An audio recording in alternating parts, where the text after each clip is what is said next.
हर हर Mahadev ma'am, कैसे हैं? बहुत अच्छी हूँ, हर हर महादेव। क्या जल अर्पण करने से जीवन में बहुत सारे चमत्कारी रूप से प्रभाव देखे जा सकते हैं महादेव के ऊपर? देखिए श्रेया जी, सबसे पहली बात तो महादेव को बहुत सारी चीज़ें चाहिए नहीं होती। महादेव बहुत सॉर्टेड हैं, बहुत हुँ, सॉर्टेड देवों के देव महादेव क्यों कहा जाता है? क्योंकि जिस भी चीज़ की प्राप्ति आपको चाहिए ना, वो हुँ। महादेव दे देंगे, चाहे आपकी कुंडली में हो या ना हो। तो अच्छा। 1 लोटा जल से आप महादेव को प्रसन्न कर सकते हैं।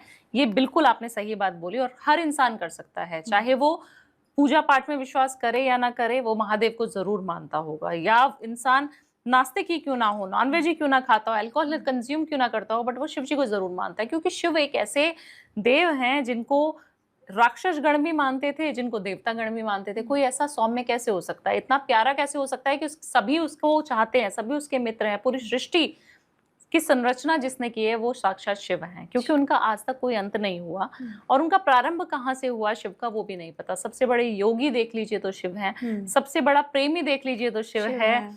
अगर आप जानना चाहती हैं कि शिव कौन है तो शिव ऐसे हैं, ऐसे भगवान हैं जिनको सभी चीज़ें एक्सेप्टेबल हैं, जो सब चीज़ लेने के लिए तैयार हैं। जब हलाहल की जब प्राप्ति हुई हमें, जब समुद्र मंथन के दौरान जब 14 रत्न निकले, उसमें से सबसे पहले हलाहल निकलता है, हुँ, विष निकलता है, जिसको ग्रहण करने के लिए देवता भी भाग गए, जिसको हुँ, ग्रहण करने के लिए असुर भी भाग गए कि हम नहीं ग्रहण कर सकते इसको। और शिव जी आए, कह रहे मेरे को पीना है, मैं हुँ, स्वीकारता हूँ इस चीज़ को। तो ऐसी चीज़ों को स्वीकारते हैं जो सभी लोग मना कर दें। हुँ, देवता भी जिसके खंडन कर दें, जिसका असुर भी खंडन कर दे, वो महादेव ग्रहण करने की क्षमता रखते हैं। तो महादेव आपको कुछ भी दे सकते हैं, आपको लेना आना चाहिए बस, ओके। ट्रिक आनी चाहिए ट्रिक बस। आनी चाहिए। उसी ट्रिक को जानने के लिए आज हमारे साथ आप हो जी। और वो सारी ट्रिक्स हम कोशिश करेंगे हमारे ऑडियंस तक पहुँचाने के लिए। क्योंकि जैसे कि कहा कि अगर कुछ भी ना चढ़ा सको तो लोटा भर जल से भी महादेव खुश हो जाते हैं। लेकिन ऐसे और कौन से उपाय किए जा सकते हैं जिनकी शुरुआत क्योंकि कुछ दिन निकल चुके हैं सावन के, लेकिन बाकी के दिनों में अगर क्या ऐसा भी रहता है कि हर एक दिन उपाय करना आवश्यक है या कुछ-कुछ विशेष दिन ही होते हैं जब विशेष उपाय किए जा सकते देखिए, हैं? अगर पूरा सावन आपने श्रेया पूजा-पाठ कर ली, नियम से जल चढ़ा दिया, तो आपकी जो पूरे साल की पूजा है, उसका फल आपको मिल जाएगा, पहली ओके। बात। तो 12 महीने में से आप 11 महीने कुछ मत करो। हुँ। अगर 1 महीना शिव भक्ति कर सकते हो, तो आपको पूरे साल का बम्बार्डिंग ऑफर जो मिलता है ना हमें हाँ। सेल वाला, वो मिल जाता है। तो महादेव के जो भक्त हैं ना, वो इस महीने को इसीलिए इतना पावन मानते हैं, क्योंकि साक्षात शिव की प्राप्ति इस महीने में आपको हो सकती है। शिव साक्षात धरती पे आते हैं कि आओ हुँ, मुझे जल से अभिषेक करो, आओ मुझे पंचामृत से अभिषेक करो, आओ मेरा रुद्राभिषेक करो, मेरी पूजा-पाठ करने से अपने कष्टों को हर लो। तो आपको क्या-क्या मिलाकर आप शिव जी की प्राप्ति कर सकते हैं, तो हुँ, हम कुछ जनरल टॉपिक्स ले लेते हैं, हुँ, ठीक है? सबसे पहले तो एक श्लोक से शुरू करूँगी, एक कहावत से शुरू करूँगी, ठीक है? कर्ता करे न कर सके, हुँ, शिव करे सो होय। हुँ। तीनों लोक ब्रह्मांड में शिव से बड़ा ना बड़ा को कोई, ठीक है? तो हम कहते हैं कि शिव जी ऐसा चीज़ कर सकते हैं जो कोई नहीं कर सकता। तो हुँ, शिव को अगर आपने प्राप्त करना है, शिव तत्व को अपने अंदर जगाना है, तो आपको क्या करना पड़ेगा? सबसे पहले 1 लोटा जल जो आप कह रही हैं, वो चढ़ाइए। हुँ, लोग क्या करते हैं सावन में खास तौर से मैंने महिलाओं को देखा है बहुत ज्यादा मंदिरों में, जब मैं जाती हूँ मंदिर में जलाभिषेक करने, लोग ना एक दूसरे को हटा हटा कर पूजा करना शुरू करते हैं। श्रेया हुँ, तुम क्यों पूजा कर रही हो, हुँ, तुम हटो अभी मुझे जल चढ़ाना है। हुँ, और आप अगर जल चढ़ा रही हैं, मैं बीच में आके ही जल हुँ, चढ़ा दूं, हुँ, हुँ, आपके हुँ। सर पे जल गिरा दूं, कहीं पल्लू पे जल गिरा ये दूं, तो और होता मुझे है मंदिर में। दूध दही से अभिषेक पूरा हुँ, करेंगे अच्छे से, बेलपत्र भी सीधा ही चढ़ना चाहिए, हुँ, उल्टा नहीं चढ़ जाए, मुझे ओम भी लिखना है वहां पर, मुझे सारे नियम करने हैं। बट एक उसको अगर रोक रहे हो, टोक रहे हो, उसको सामान्य समझ रहे हो कि मैं बड़ी शिव भक्त हूँ, भावना उपाध्याय बहुत बड़ी शिव भक्त है, तो वह वो पूजा पूरी करे। बट कोई अन्य इंसान आकर, कोई तुच्छ इंसान आकर अगर पूजा कर रहा है, तो उसको मैं टोक दूँ। हुँ, टोक दूँ इन द सेंस ना करने दूँ। अपना जल का लोटा तो पूरा चढ़ाना ही है, भावना ने दही भी पूरी चढ़ानी है, अच्छे से मसलना भी है, अच्छे से सफाई भी हुँ, करनी है, अच्छे से फूल, पत्ती, बेलपत्र सब चढ़ाना है। बट दूसरा इंसान को आप त्रुटि कर रहे हो, उसको मना कर रहे हो, उसको रोक रहे हो, उसको करने नहीं दे रहे हो कि तुम क्यों कर रहे हो जब हम बीच में आ रहे हैं तो? ऐसा नहीं करना है। शिव भक्त को ज्ञात होना चाहिए कि जो शिव भक्त हैं उनकी सेवा परोपकारी है। ओके। आप अगर किसी शिव भक्त को मन से भी सोच लेंगे ना कि हुँ, ये श्रेया जल का लोटा क्यों चढ़ा रही है मुझसे पहले, हुँ, अगर आपने दिल में ये भाव ले आए तो आपका खंडन हो काउंट हो जाएगा। जाएगा। हुँ, आपको शिव जी कभी भी आपकी स्वीकृति नहीं लेंगे। इसीलिए शिव भक्त कहते तो हैं कि हम तो शिव जी को 1 लोटा जल भी चढ़ा रहे हैं भावना जी, आपने बोला इत्र मिलाकर तो इत्र हुँ, मिलाकर भी चढ़ाया, हुँ, आपने बोला दूध से नहला दो, दूध से नहला दिया। फ़र्क नहीं हो रहा। फ़र्क क्यों नहीं पड़ रहा जीवन में? फ़र्क इसीलिए नहीं पड़ रहा, आप मंदिर में किस भाव से जा रहे हो, वो भाव बहुत ज़्यादा ज़रूरी है। वो भाव आपका अच्छा है या नहीं है? तो वो देखना बहुत ज़्यादा अनिवार्य है कि आप किस भाव से जा रहे हो और दूसरे इंसान को रोका-टोकी तो नहीं कर रहे हो। अपना 1 लोटा जल चढ़ाओ, अपने घर में पार्थिव शिवलिंग की स्थापना करो, पत्थर के शिवलिंग ले आइए। आप नर्मदेश्वर शिवलिंग जो पत्थर होता है ना, उसको शिवलिंग में की स्थापना आप घर पे कर सकते हो। आप अपने पार्थिव शिवलिंग की स्थापना कर सकते हो। मिट्टी से शिवलिंग आप बना के उसका अभिषेक करिए, उस पे आप दूध चढ़ाइए, उस पे दही चढ़ाइए।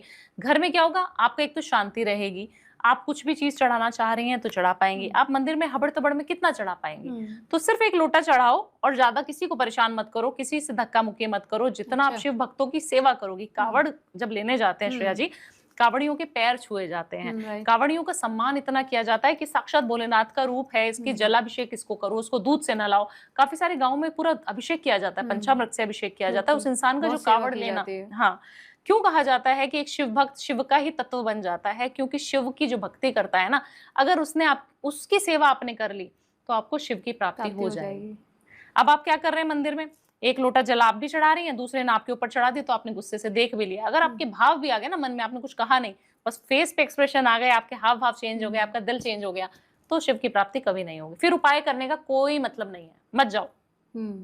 अगर जाना है तो सिर्फ वहां दूर बैठकर भी अगर आप शिवलिंग को देख भी रहे हो और भावों से अभिषेक कर रहे हो शिवलिंग का, वो भी काफी है। क्योंकि मैंने किया है, जब मेरे को पैरालिसिस हो गया था, 1 साल 6 महीना मैं कम से कम बेड पे थी, तो मैं शिव मंदिर नहीं जा पाती थी। मेरी सोसाइटी में शिव मंदिर था जहां मैं रोज जाती हूँ, काफी सालों से जा रही हूँ, और वो नहीं चढ़ाती हूँ तो मैं खाना नहीं खा पाती, मतलब ब्रेकफास्ट नहीं ग्राइंड कर पाती, मुझे आदत है वो।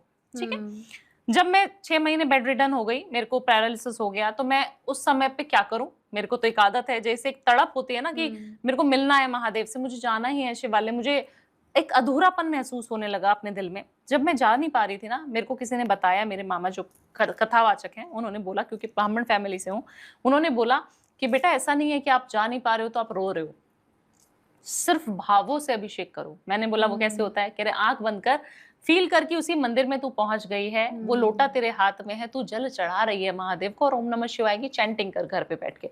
मानेंगे नहीं श्रेया जी, जिस समय मैंने वो करना शुरू हुआ, मुझे सेम वही प्राप्ति, वही अनुभूति हुई जो मुझे मंदिर जाकर होती थी। जितनी शांति मुझे मंदिर में फील होती थी, उतनी शांति मुझे अपने घर में महसूस होने लगी और मुझे साक्षात शिव की प्राप्ति होने लगी।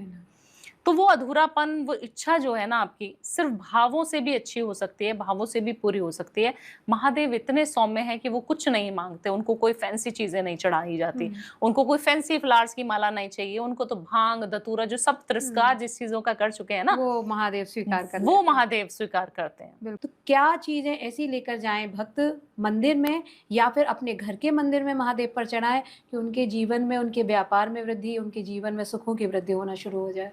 देखिए, सबसे पहले तो व्यापार से ही स्टार्ट कर लेते हैं, क्योंकि काफी सारे व्यापारी हैं जो मुझे सुन पाते हैं। तो आपको अगर व्यापार में वृद्धि करवानी है तो आपको जो है अभिषेक करना है दही से। अच्छा, ठीक है, लक्ष्मी जी का साक्षात, शुक्र का साक्षात परिणाम मिलता है हमें जब हम दही से अभिषेक बाबा का करते हैं। तो पूरे सावन या फिर सोमवार पकड़ लो, सावन के सोमवार में अगर आपने दही से बाबा का अभिषेक कर दिया, और दही में ना थोड़ा सा गुड़ मिला लीजिए, इतना सा ही पीस सही गुड़ का मिला लीजिए, मीठी हो जाएगी दही, है ना, उससे आप अभिषेक करना शुरू कर दीजिए। आप देखना कि आपके बिजनेस में तरक्की कितनी तेज बढ़नी शुरू हो जाएगी। सावन खत्म होते होते ही या सावन में ही आपको गुड न्यूज मिलनी शुरू हो जाएगी। जो आपकी डील अटकी हुई थी वो होनी शुरू हो जाएगी। आप किसी भी नाम राशि के हैं, आपको लगता है नहीं है कि मेरी कौन सी दशा चल रही है, आपको कुछ नहीं पता, आपने किसी एस्ट्रोलॉजर को नहीं दिखाया, मत दिखाओ।